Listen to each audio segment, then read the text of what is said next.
after he's been reconnected, there's a moment of like, it's almost like in that moment in WALL-E, whenever Eve fixes him, but he seems not to remember her. Yeah.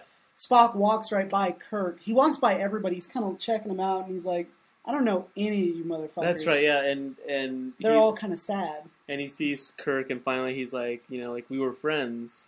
He goes, yes. And then he gives him the line again. And then he starts kind of like recognizing everyone, and then he finally turns to Bones like, and you're the motherfucker. You're that racist motherfucker. Yep. I missed ya. Does he hug him? Oh, he doesn't hug him. He doesn't. He also doesn't call him a racist motherfucker. It's true. It's true. And yeah, you get that great line, the adventure continues, ... which is a nice, we didn't talk about it. At the end of the first movie, there's a little tag that says, the human adventure is just beginning. And it's in the same font. They used it. So, I mean, it's a nice tie-up. And Spock's got a great arc over this, like I said before. Because in the first movie, for most of it, we didn't talk about it, he's very cold. And distant, and deliberately so. Like, whenever he first comes on the Enterprise, Chekhov's like, hey! And he's like, what? And just walks off. And he's doing the same thing to Kirk. And Kirk's kind of like, okay. Well, it's like if your husband comes home, you're like, hey, sweetie. And he's like, whatever. And she's like, okay, you just need some space, I guess. That's what Kirk's like. Probably because he's getting some tail on the side. Kirk is? Well, Spock, I mean, that's the equivalent. Yeah, he's like, oh, okay. You're mad because your mistress didn't like your present. Right? Or something. I don't know what I'm talking about. We're both really tired. So those are the first. I've seen so much Star Trek. Like, it's crazy to me. Yes. Now that I can be like, oh yeah, I've seen the entire series, the first 3, and by next week you'll have seen all the movies. The entire original crew in them. And I would have seen First Contact. Oh, that's true. You've seen that. So then there's Insurrection, Nemesis, and Generations. Mm-hmm. Yeah, there were 4 Next Generation movies, including Generations, which is sort of the torch passing movie. Clumsy torch pass, but it did happen. It was passed. So, obviously, Wrath of Khan, the standout. Yeah, Dwarfs. Dwarfs, I'm going to say all 5 of the other movies by comparison. I'm kind of dreading watching Star Trek V next week. I have happy memories of it, but I think I'm going to be very let down when I finally gaze upon it again. When I gaze upon the... Any final thoughts? Are you enjoying the movies? Well... Or are you just, plowing through at this point? I enjoyed 2. I mean, it's great. 3 felt you couldn't, if I was only someone who'd never sin Star Trek, if I'd seen that 4 months ago, you would have been like, fuck this. I'd been like, I don't know what's going on. I don't know what's happening. Well, you know what? Whenever Bones tries to nerve pinch the guy, you've been like, I don't get this. Why is everyone else laughing? I don't get metaphors. Well, let me show you something. On the Wikipedia page, the plot summary, this is the entire thing. Spock's father, Sarek, doesn't confront Kirk till here. The rest of the movie is 2 paragraphs long. Not very much happens.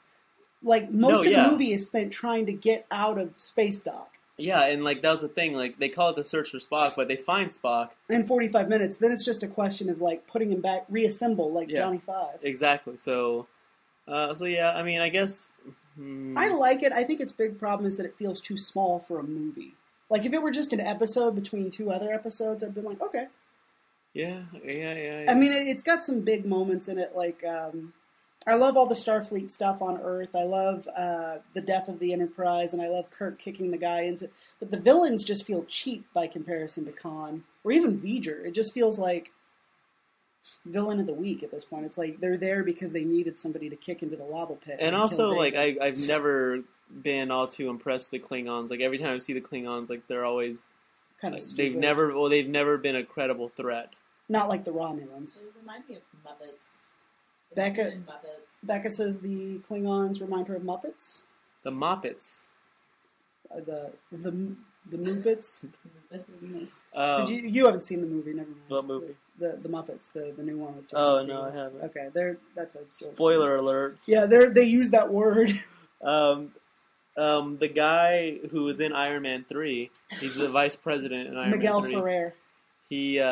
He's in Star Trek 3. Mm-hmm. He's one of the helmsmen, isn't he? On the Excelsior. The Excelsior. And he's also in RoboCop. He plays the guy who designs Ed 209. No, he designs RoboCop. He designs RoboCop. He snatches away the Dick's project because Ed 209 murders a guy in a boardroom. He's like, "Have you heard of the RoboCop project?" And it's like, "Oh, fine, I'll do it." And then he gets killed for his trouble. Well, I bring that up. I was trying to figure out who he was. They're like, "Oh, that's the dude from fucking RoboCop. That's the dude who designed RoboCop." Who spoiler alert, gets killed by Eric Foreman's dad. Yeah, he does. Red Foreman takes him out. Yep. Red Foreman's a cold-blooded killer. Tells bitches to leave. Tells bitches to leave and implies that players ought to stay. The players must stay. It's implied. It's the subtext. If you ever took an acting class, you know that subtext. Oh, fun fact before we go, I know we're almost done. The Excelsior was actually originally meant to be the new ship that they were going to use in future movies. That was where the crew was going to end up. But they obviously don't. I mean, the Excelsior does come into play in the other movies, but not in the way that they're kind of Well, as far as I know, that's the Enterprise done blowed up, and they're shipless. Fair enough. Yeah, they're shipless. Well, they've got a Klingon warbird. Yeah, going into Star Trek 4, the Voyage Home. The Voyage Home. I'm excited to watch which that's what we'll be talking about next week, next Sunday. Join us for Star Trek: The Voyage Home. Mm-hmm. Star Trek 5. Star Trek 5. The Final Frontier. The Final Frontier. And Star Trek 6, The Undiscovered Country. Which I'm really excited to see again as well. 6 is pretty good, as I remember. So, apparently 4 and 6 are good. 5 is kind of new. So, until then, LLAP? So we get that, then we'll be done. And then our next episode after that is our live show recorded in Austin. Not true. No? Will be our Star Trek Into Darkness podcast.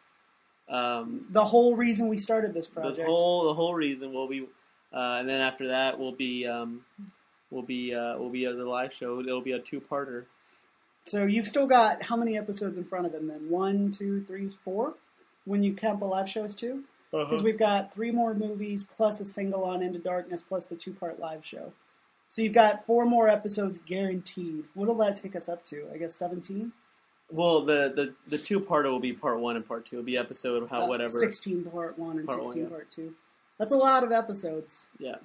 To do in how long have we been doing this? Like we've never missed a week so far. We haven't. We missed a day last week because I was cranky pants. We posted a day late. Right. But come on, a day late? That's way better. Or not even a day late. We posted it like 12 hours late. You're welcome. We usually post it, it's usually up at like 8 in the morning. We posted it at 8 at night. I'm going to try and get more rest before we record our next one. I didn't sleep enough, and clearly you... Yeah. You could use some sleep. You look like you're about to drop dead on my couch. Too much Fago. My body's rejecting it. It's a proto matter in there, man. Did you see pictures of me in my Juggalo face paint? Last night. I noticed your shorts are clean of Juggalo face paint, though. Last night, there was a homecoming / birthday / anniversary party. The homecoming being our friend Chris, who is finally home from the Navy for good. Also his birthday. Woo! And also the first anniversary of our friends Daryl and Rhodey living together. Also sort of a Cinco de Mayo party, wasn't that in there? Well, I guess. Whatever, Quattro de Mayo. But they wanted to make it... Chris has kind of become obsessed with like Juggalo culture, like Insane Clown Posse culture. Right. And he wanted to make it Juggalo themed. Okay. And so I went. I was at one point on Saturday. I went to Party City and bought some face paint so I could paint my face. And right. I bought a 2X T-shirt, just a plain red 2X T-shirt. Right. That I drew a Hatchet Man logo on, which is their thing, their little Psychopathic Records logo. It's a dude with dreads running. That's their RCA dog by the kind of yeah. And I drew that freehand, and it ended up looking pretty good. And on the back, I wrote, "I'm not a gang member. I'm a Juggalo." Okay. And on the sleeves, I wrote MMFCL, which stands for Mad Motherfucking Clown Love. Nice. And then I painted my face, and we bought. Oh, that's really upsetting. And we bought a bunch of Fago. Where did you guys obtain this Fago? At the QT, at the Quick Trip. Oh, okay. And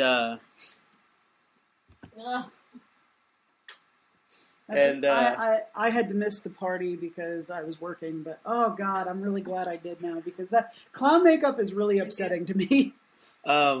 You should put that up on the page. That's gonna be the new default. Yeah. The new profile picture. For at least for a week. So Star Trek Into Darkness and just a picture of you and there Pennywise. was like the black and white cookie episode, right? Where like oh yeah, true. Black and white cookie episode.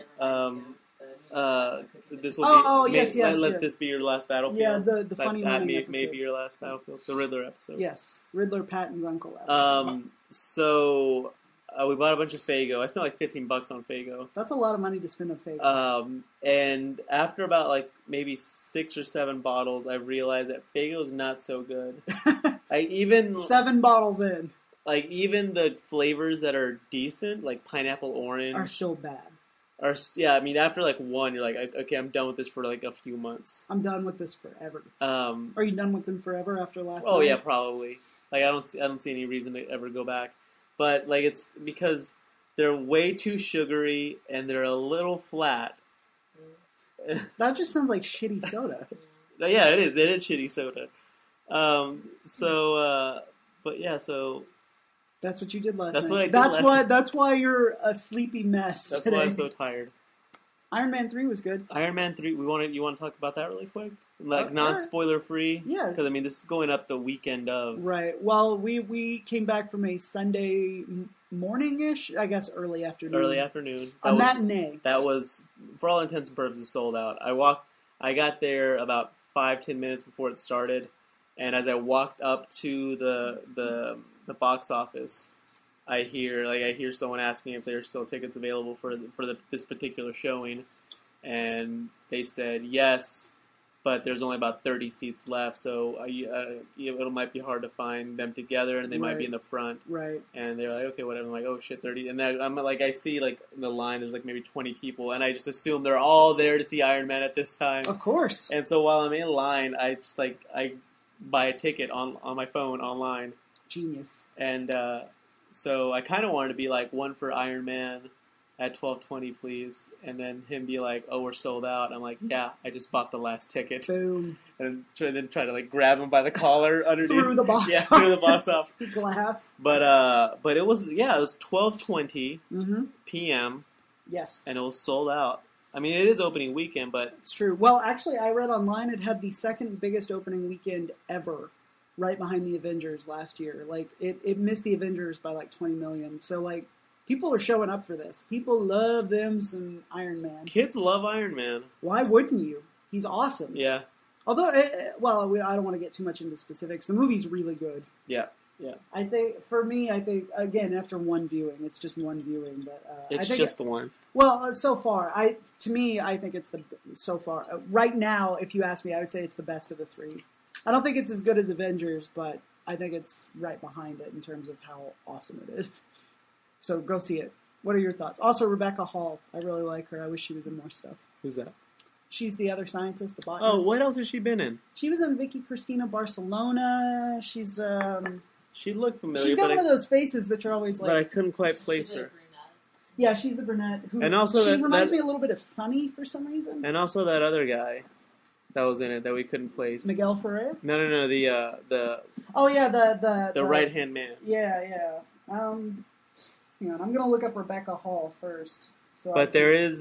she was in The Prestige. She was Christian Bale's wife. Okay. The one who was like, "You don't mean it today." Okay. She was in The Town. She's the girl that he falls in love with. Oh, that's boom! Okay. Nailed it. Nailed it. Now let's look up Iron Man. I really enjoyed it. There is should we discuss that at all? I mean, not like go into deets obviously, but should we even bring it up? Let's talk about it next time. Let's give them a week or so to. And then it's all right. It's all Is that him? tables. Yeah, that's that guy. Okay, he's in The Departed, The Grey. The Departed? He isn't. He's the guy. He's the other cop, like Leo's friend. Okay. And who shoots Leo at the end? Who then is shot by Matt Damon. Spoiler alert for The Departed. Yeah, that's where I recognize him from. Yeah. He's worked. Well, that's it. That's it for Star Trek. Yes, go see Iron Man. Into Darkness. We'll be back next week, like we said, with 3 more. 4, 5, and 6, and then the new movie comes out. I'm very excited. Is your excitement worn down at all by the Star Trek overload, like 16 bottles of Faygo worth of Star Trek? No. It's because it's a completely different animal. It's true. That trailer, that